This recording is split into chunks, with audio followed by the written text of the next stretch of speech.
Again, I think the best reading of what happened there is who wanted JFK dead the most. Again, a lot of people said Israel wanted JFK dead. I'd love to hear that argument. But definitely Lyndon Baines Johnson and parts of our own government and the Cubans wanted him dead. And who actually made it happen? There were like 15 or 20 things that happened that day that were inexcusable. They changed the parade route. He rode in an open-air convertible. Nobody saw this coming. 1 minute, Patrick Bet-David is trying to cool down the online chaos with a simple audience poll. And the next, social media is acting like he accidentally tossed gasoline on the fire. Because according to screenshots, reposts, and short clips now circulating, his viewers allegedly swung hard toward Candace Owens in her clash with Turning Point USA, with people claiming a shocking 70% backed Candace, while only 30% sided with TPUSA. Now, to be crystal clear, we're only reacting to what's being reported and debated online, not stating any of this as confirmed fact.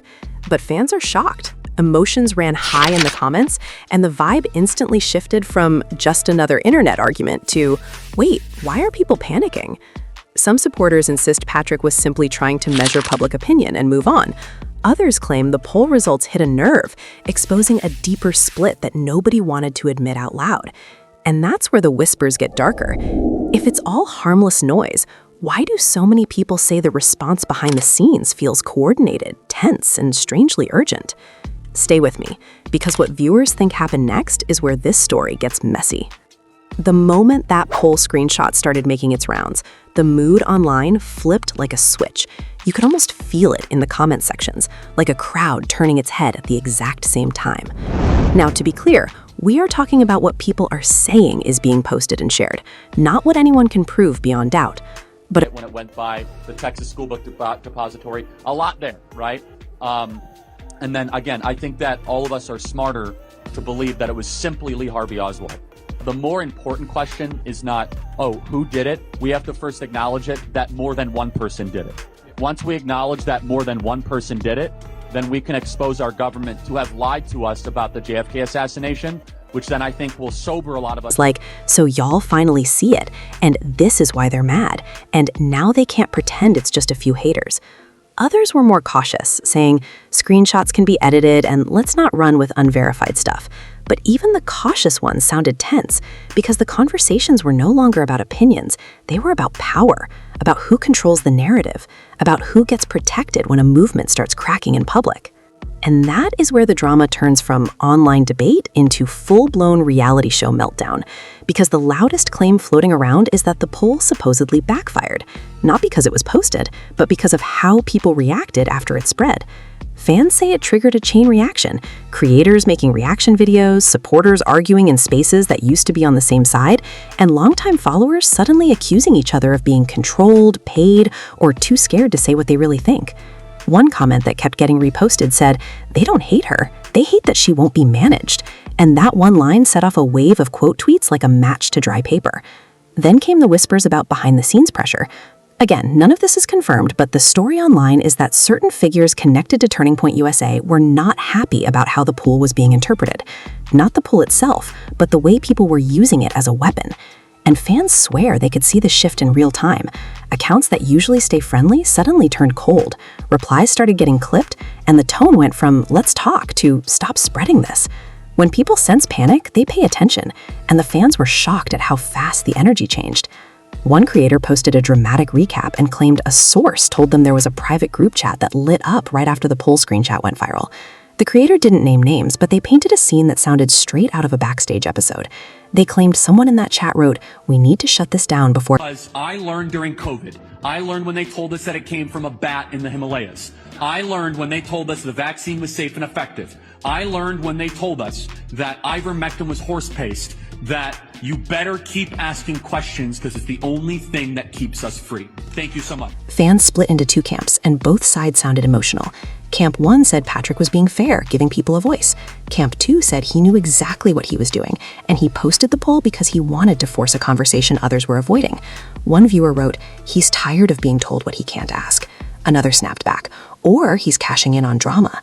And then it got personal. People started bringing up old clips, old interviews, old friendships, even old jokes, trying to turn everything into evidence of intent.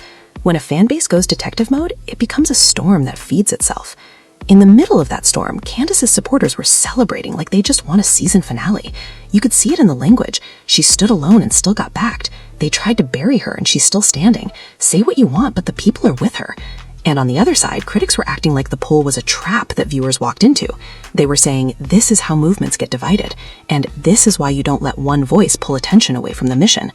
Both sides claimed they were defending truth, and that's the part that makes it messier. Because when everybody says they're defending truth, what they're really defending is identity, and identity fights never stay polite for long. Then came the emotional centerpiece people kept arguing about, Erica Kirk. Some fans claimed she was being pushed forward as a shield, like a human headline meant to soften the organization's image. Others insisted that was unfair and said she was simply trying to navigate chaos while the internet turned her into a symbol. Either way, her name being pulled into it made the comments feel darker, because now it wasn't just about ideas, it was about people, about grief, loyalty, and what happens when private pain gets dragged into public arguments. You had one commenter saying, leave her out of it, and another replying, they put her out front, so they made it public. Emotions ran high, and you could feel the empathy turning into suspicion in the span of a few replies. A small clip started circulating where someone off camera says, do you realize what you just started? And the person on camera laughs like it's nothing. Fans treated it like a secret confession. Skeptics said it was out of context. But out of context is exactly what fuels this kind of fire, because it lets people project their own story onto the footage. And the more people projected, the more intense the reactions became. One fan wrote, they're not mad at her questions, they're mad at the crowd listening. Another said, if you have nothing to hide, why are you acting like this? That line got repeated so much, it started sounding like a chant. And while all of that was happening, the loudest accusation floating around was simple. They tried to silence her. Again, we are not stating that as fact. We are repeating what the internet is claiming. But the reason it caught on is because it comes with a villain, a hero, and a conflict you can understand in one sentence. And once a story becomes that clean, people pick sides fast. Fans were shocked to see longtime allies unfollowing each other, creators deleting posts, and viewers accusing commentators of suddenly changing their tone overnight. The audience started treating every pause, every careful word, every no comment as evidence of pressure. Then just when felt like the story couldn't get more intense, a new rumor started spreading that there were private calls happening to calm everyone down, and that some people were pushing for a closed-door sit-down to stop the bleeding. You know how it goes in reality TV. First, everyone yells in public, then somebody tries to arrange a private meeting that's supposed to fix everything, but it only exposes new cracks. Online, fans claimed they could see the setup forming, like a meeting that would be framed as unity, but would actually be about control. One fan wrote, they don't want peace, they want silence. Another replied, or maybe they want to stop the community from eating itself alive. Both sounded exhausted, which is what happens when drama becomes personal. And here's the part that really locked people in. Patrick Bet-David stayed visible, but careful. According to viewers, he didn't jump into the mess the way people expected. He didn't scream, he didn't throw insults. He just kept his tone measured, like a host watching guests fight on his couch. And that made fans even more suspicious, because calm can look like confidence, and confidence can look like strategy. One commenter said, he's watching them expose themselves. Another said, he's protecting his platform. And somewhere in that back and forth, the poll stopped being a poll. It became a symbol, a scoreboard, a spark. By the time the dust settled for a moment, the online crowd wasn't asking who's right. They were asking who's next. And when people start asking that, it means they believe the drama is still moving, still building, still headed toward a moment that forces everyone to choose where they stand, even if they hate choosing it all. And once the comments turned into a battlefield, the next thing fans claim they noticed was the silence. Not the peaceful kind either, the kind that feels like someone just shut a door in a crowded room, and everybody is suddenly whispering. According to the people tracking every move, accounts that normally jump into trending debates went oddly quiet, like they were waiting for instructions. That is not proof of anything, but it is exactly the kind of detail that makes viewers spiral. Because the internet does not interpret quiet as maturity, it interprets quiet as damage control. Then the screenshots kept coming, not just the poll image, but alleged follow-up posts, alleged deleted replies, alleged private messages that fans swear were sent and then pulled back fast. You know how it goes. Someone claims they saw a comment that said, "Stop pushing this narrative," and now that comment is gone, so the missing comment becomes bigger than the comment ever was. Fans are shocked because in their minds, deleting something is basically an admission. Skeptics argue it is just routine cleanup, but routine cleanup does not look routine when a crowd already believes something is being managed. And the loudest talking point started spreading like a slogan. People were saying Patrick Bet-David did not just ask a question, he exposed a crack. Again, this is what fans are saying, not a confirmed statement of fact, but it became the storyline anyway. One viewer wrote, "He didn't choose a side, he showed you the side you're already on." Another replied, "Or he just wanted engagement." Then someone else jumped in and said, "You don't understand, this isn't about views, this is about control." The moment the word control enters the chat, emotions run high, because now every move is treated like strategy, and every apology is treated like acting. That is when Candace Owens supporters began treating the comment section like a victory parade. They were posting victory gifs, laughing emojis, and captions like, "They tried to isolate her, but the crowd spoke." And on the other side, TPUSA defenders were going harder, not softer. They were calling her fans ungrateful, saying they were tearing down their own side, and begging people to stop making everything personal. But the more they begged, the more the crowd pushed. Because the internet has a rule. If you tell people to stop talking, they talk louder. In the middle of all this, a new rumor started circulating that had people refreshing their feeds like it was a season premiere. Fans claimed there were private calls happening between people who used to be friendly, and those calls were not going well. One creator swore that a friend of a friend heard someone say, "We need you to publicly correct this," and the alleged response was, "I'm not correcting anything, I'm not lying for anybody." Is that real? No one can prove it, but it sounded real enough for viewers to believe it, and belief is what drives this kind of drama. Then came the alleged pressure campaign angle. Some fans claim they noticed multiple commentary channels suddenly using the same phrasing, like they had been handed a script. Not proof, but the timing felt weird to people. The same exact framing started popping up. "This is a distraction. Stop feeding division. Focus on the mission." And in response, Candace supporters fired back with, "Why are they all saying the same thing at once?" You could feel the paranoia rising. And when paranoia rises, even innocent coincidences start looking like coordination. And that is where the personal stakes started to show, because this wasn't just random strangers arguing. Some viewers were friends with each other in these online spaces. They had been in the same communities, the same live chats, the same comment sections for years. Now they were blocking each other. People were unfollowing people they used to call family. One fan wrote, "I came here to feel like I belonged, and now I'm watching everybody turn on each other." Another replied, "Welcome to what happens when money gets involved." Again, not a verified claim, but a feeling that spread fast. And speaking of money, that is when the wildest speculation started creeping in.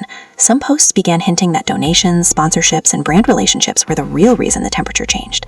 Nobody had hard receipts, but the accusations were loud. Of course they're mad, there's too much at stake. Then someone else countered with, or maybe they're mad because this is disrespectful. And that word disrespect triggered a whole new argument, because people started debating what respect even looks like when a public figure's name becomes a headline and a hashtag. That debate pulled Erica Kirk back into the center of the storm. Again, nothing here is confirmed, but fans were arguing as if they were watching a reality show confessional. Some people said they felt bad for her, claiming she looked overwhelmed and caught in the crossfire. Others insisted she was being positioned as the emotional shield for the organization, and they accused the leadership of hiding behind her pain.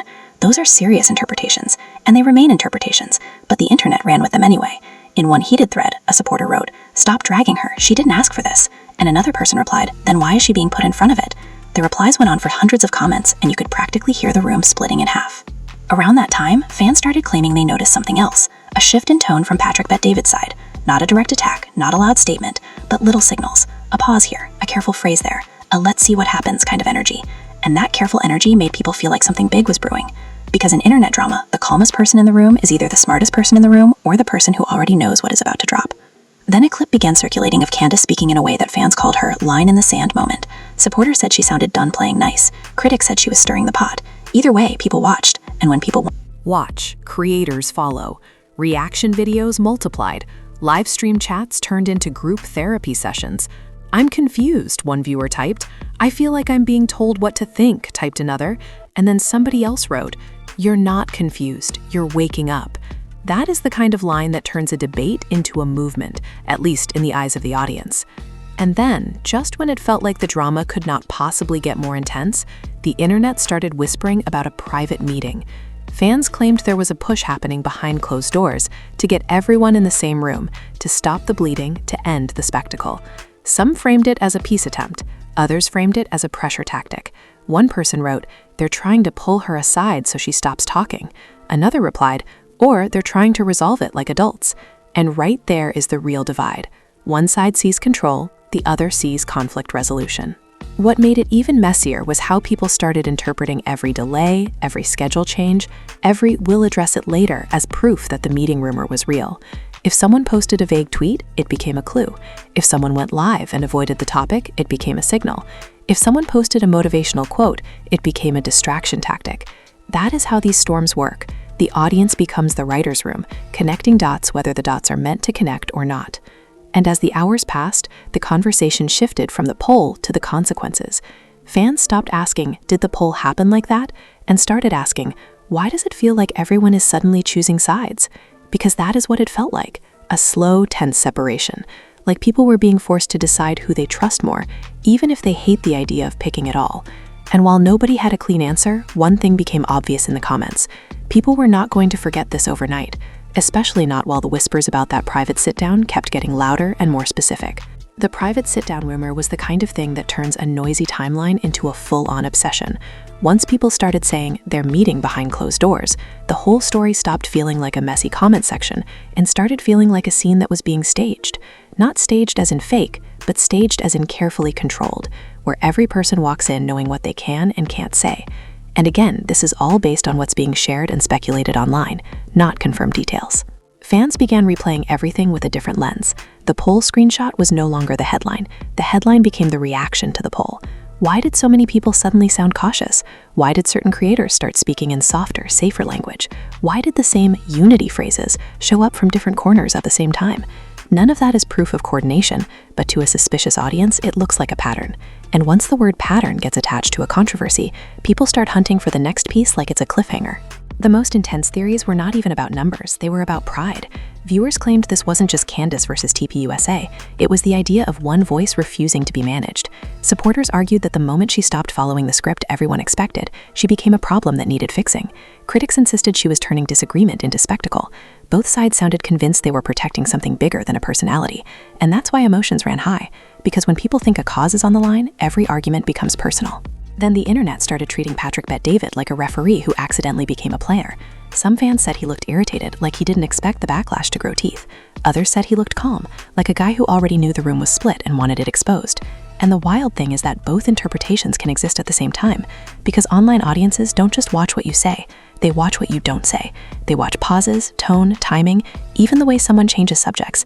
And when they feel like a subject is being avoided, they assume it is the real subject. A few posts even suggested there was tension between different camps behind the scenes, like a crew arguing before the cameras roll. One rumor claimed a staffer told someone, "Don't mention the poll again," while another rumor claimed someone snapped back, "We can't pretend it didn't happen." There are no verified receipts for that kind of talk, but fans ate it up because it sounded like the kind of conversation that always happens when a public image is at risk. And to viewers, image is the real currency in these spaces. Once your image cracks, everything else starts to shake. That's when the fan reactions turned into what felt like a family feud. And yes, it's just a phrase, but it fits the mood people were describing. Longtime supporters were accusing each other of betrayal, not because of what they believed, but because of what they refused to say out loud. One viewer wrote that they felt like they were watching friends break up over a single screenshot. Another said they felt like the community was being split on purpose. You could see the exhaustion in the replies, the way people kept saying, "I miss when we could disagree without acting like enemies." But the problem is, once a crowd smells a storyline, they stop acting like friends and start acting like commentators. Candace's supporters were especially loud about one idea, that the pushback against her proved she was landing punches where it hurts. They pointed to the way criticism kept looping back to her tone, her timing, her impact on unity, instead of addressing the question she was raising. Critics responded by saying she was making everything about herself, and that back and forth created a loop where neither side felt heard. You know how that goes. The louder one side gets, the more the other side digs in. Then both sides accuse each other of being unreasonable, and the middle group, the people who just want clarity, end up feeling like they're trapped between two storms. Somewhere in the middle of all that, the rumors about Erica Kirk started evolving, not in a way that adds facts, but in a way that adds emotion. Online chatter framed her as either a person caught in chaos or a person being used to soften public scrutiny. Neither framing can be confirmed by random posts, but both framings carry weight, which is why the topic is so sensitive. Fans kept saying they wanted respect, but they were arguing about what respect even means.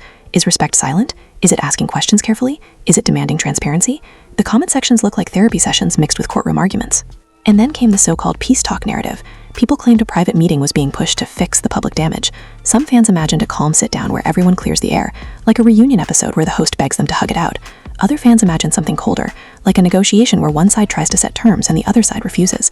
One popular theory was that Candace would be asked to soften her language and she would reject it. Another theory was that she would walk in ready to listen, but walk out feeling even more certain she was right. Again, these are predictions, not facts, but they kept the audience hooked because they create suspense without needing proof. And the suspense got sharper when a few creators began posting vague lines that sounded like warnings. Things like, "Be careful what you say," and "You don't know what's happening behind the scenes." Those lines can mean nothing or they can mean everything, but in a drama cycle, they function like teasers. They make viewers feel like they're being invited into a secret.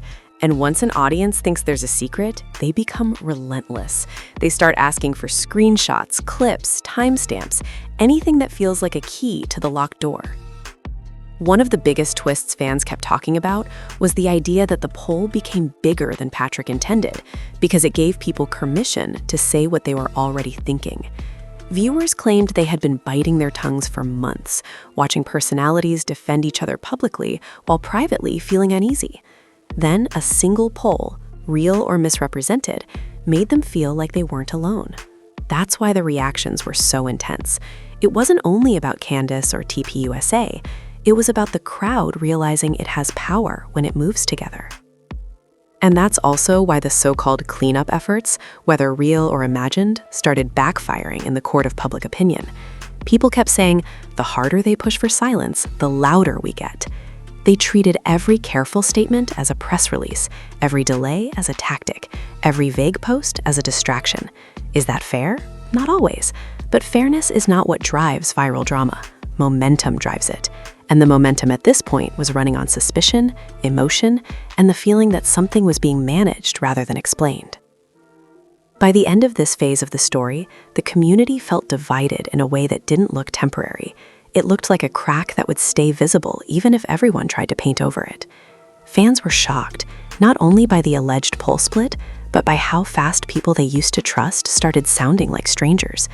And if the private sit-down rumor is even partly true, then the pressure on everyone involved is only getting heavier, because the audience is no longer waiting for answers. They're waiting for a moment, the kind of moment where somebody finally says the quiet part out loud, and the whole room changes. By the time the dust started to settle, the online crowd had moved past shock and into something more focused, interpretation. Not everyone believed the poll story exactly as it was being repeated, but almost everyone agreed on one thing. The reaction to it felt real. People weren't only arguing about Candace Owens anymore. They were arguing about what it means when a community that once sounded united suddenly starts speaking in two completely different voices. And that's where the tone of the conversation changed. You could see it in the way fans started writing longer comments, not just quick insults. It became personal and emotional, like people were processing disappointment in real time. Some viewers said they felt embarrassed for ever believing certain talking points without questioning them. Others said they felt betrayed because they thought loyalty was supposed to mean protecting each other in public. And then a third group pushed back hard, saying loyalty without honesty is just performance. None of these arguments prove anything by themselves, but they show the stakes were bigger than a trending screenshot. In the middle of it all, the rumor about a closed-door sit-down kept getting repeated. People claimed it was being floated as a way to calm the situation, not necessarily to choose a winner, but to stop the public split from getting worse. Again, that's online chatter, not confirmed. But the way fans talked about it made it feel like a turning point. Some supporters imagined a respectful conversation where everyone agrees to disagree and move forward. Others pictured a tense meeting where somebody tries to set boundaries and somebody else refuses to be boxed in. And the reason fans leaned toward the second version is simple. Distrust had already taken root. Viewers began noticing how quickly people started using softer language. They claimed certain creators who had been loud suddenly sounded careful, as if every sentence was being measured. Some fans praised that as maturity, saying the topic needed calm voices. Others saw it as fear. They interpreted every careful word as a sign that someone had been told to stay in line. There's no way to prove what changed anyone's tone just from watching clips, but perception is powerful, and people were forming theirs fast. Then, just when the conversation seemed like it might burn itself out, a new wave of reaction sparked it again. Fans started sharing posts that looked like reminders, like warnings, like people trying to put the toothpaste back in the tube. Some messages leaned on unity, others leaned on respect, and a few leaned on the idea that this should have stayed private. That phrase, should have stayed private, triggered another split, because if something should stay private, fans will ask why it was made public in the first place. And if something is public, fans will ask why they're being scolded for reacting to it. The name Erica Kirk came up again in that context. People's emotions around her were intense and complicated. Some viewers begged everyone to stop using her as a symbol, arguing that she's a human being, not a storyline. Others argued back that she had become part of the public conversation whether anyone wanted that or not, and that the organization was the one that allowed her to be placed in the spotlight. Neither side had a clean answer, and you could see the guilt and anger mixing together. It was messy, because it wasn't just about who was right, it was about what felt fair. Meanwhile, Patrick Bet David's role kept being debated like he was a producer who accidentally stepped onto the set. Supporters said he did what any host would do, ask the audience where they stand and let the chips fall. Critics claimed he should have known the poll would be used as ammunition. And then there were people who believed he was intentionally forcing a conversation, not to attack anyone, but to expose what was already bubbling underneath. None of those takes are provable from one poll alone, but together they explain why the story stuck. It gave people a character to project onto, and projection is what keeps drama alive. Candace's supporters continued to frame her as the person refusing to be managed. They kept saying the backlash wasn't about truth, it was about control. Her critics kept framing her as someone turning disagreement into spectacle. Both framings are subjective, and both were repeated until they became almost like team slogans. And when slogans take over, nuance disappears. The comment sections became less about evidence and more about identity. You could feel people defending the version of themselves they wanted to be: the fearless truth seeker, the loyal protector, the reasonable adult, the brave dissenter. That's why the arguments felt so intense, because everyone felt like they were fighting for who they are, not just what they think. At the same time, there was a quieter undercurrent running through the noise: fatigue. Some fans admitted they were tired of being fed narratives, tired of feeling like they had to choose between two imperfect options, tired of watching people with big platforms act like disagreement is betrayal. Those comments didn't go as viral, but they were there, and they read like real emotions from real viewers. It's easy to turn online drama into entertainment, but it hits differently when the audience feels like the community itself is breaking. And then, gradually, the heat started lowering, not because everyone agreed, but because the energy shifted toward reflection. Some creators started urging their audiences to slow down, to avoid turning speculation into certainty. Others doubled down, insisting that unanswered questions should never be shamed. Both messages can coexist, and in a healthier space they would. But when a story is trending, balance is hard to keep. People either want the fire or they want the exit. By the end of the main wave, the biggest takeaway wasn't the poll number. It was the reaction to the idea of The number. Even people who doubted it admitted the conversation revealed something uncomfortable. There is a hunger for transparency, and there is also a fear of what transparency might expose. That tension is what made fans feel like they were watching more than a disagreement. They felt like they were watching a power struggle over who gets to define the truth, who gets to shape the story, and who gets labeled a problem for asking questions. And if you zoom out, that's why this whole situation keeps pulling people back in. It's not only about personalities, it's about trust. It's about how quickly audiences can sense when messaging becomes managed instead of honest. And it's about how fast supporters can turn into critics when they feel like they're being talked at instead of talked to. So whether the poll was exactly as it's being repeated online or not, the impact of the rumor has been loud enough to change the mood. Fans are still shocked, not just by the alleged split, but by how quickly the community's mask of unity slipped. And even as the timelines cool off, the questions people are asking haven't disappeared. They've just become quieter, sharper, and harder to ignore.